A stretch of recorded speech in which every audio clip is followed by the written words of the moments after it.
उत्तराखंड के एक दूरदराज गांव में एक पुराना हवेलीनुमा घर था। राजमहल कोठी कहते हैं।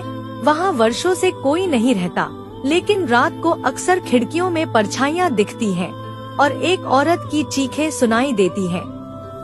अर्जुन, एक युवा फोटोग्राफर, लोक कथाओं पर रिसर्च करता था। उसे जैसे ही इस हवेली की कहानी मिली, उसने तय किया कि वह खुद वहां जाएगा और सच्चाई सामने लाएगा। गांव वाले उसे मना करते रहे, बाबा वो घर अब जिंदा नहीं, वहां कोई और रहता है। अर्जुन हंस पड़ा। डरने की बात नहीं है, सिर्फ कहानियां हैं। शाम ढलते ही वो अपना कैमरा और टॉर्च लेकर हवेली में घुसा।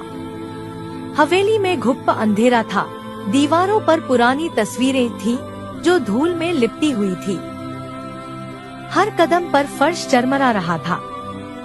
हवा में एक अजीब सी गंध थी, जैसे कुछ बहुत पुराना और सड़ा हुआ हो। अर्जुन ने टॉर्च से चारों तरफ देखा और एक कमरे की ओर बढ़ा। वहाँ एक शीशा रखा था, लेकिन उसमें उसकी परछाई नहीं दिख रही थी। तभी पीछे से किसी ने उसके कंधे पर हाथ रखा। वह मुड़ा, कोई नहीं था। वह डर के मारे कांपने लगा। तभी अचानक दरवाजा खुद ब खुद बंद हो गया।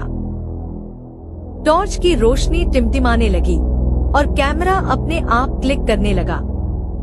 हर तस्वीर में एक औरत की धुंधली छवि थी, सफेद साड़ी में, बिखरे बाल और गहरे लाल आंखें।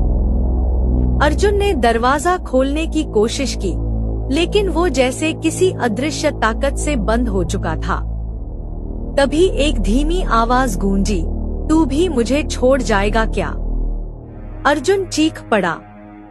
वह उस कमरे से निकलकर भागने लगा, पर हवेली एक भूल भुलैया बन चुकी थी। हर कोना, हर दरवाजा उसे उसी कमरे में वापस ला रहा था। एक बार फिर उसी आईने के सामने खड़ा हुआ, लेकिन इस बार शीशे में उसकी परछाई थी, पर चेहरा उसका नहीं था। वह औरत अब उसके शरीर में प्रवेश कर चुकी थी। अर्जुन की आंखें लाल हो गईं और वह एक धीमी आवाज में बुदबुदाया, अब मैं कभी नहीं जाऊंगा। अगली सुबह गांव वालों ने देखा कि हवेली की एक खिड़की में कोई व्यक्ति खड़ा है, जो उन्हीं की ओर देख रहा है, बिल्कुल उसी तरह जैसे सालों पहले रानी सुरेखा खड़ी रहती थी, जब उसने अपने पति की हत्या कर उस हवेली में खुद को जला लिया था।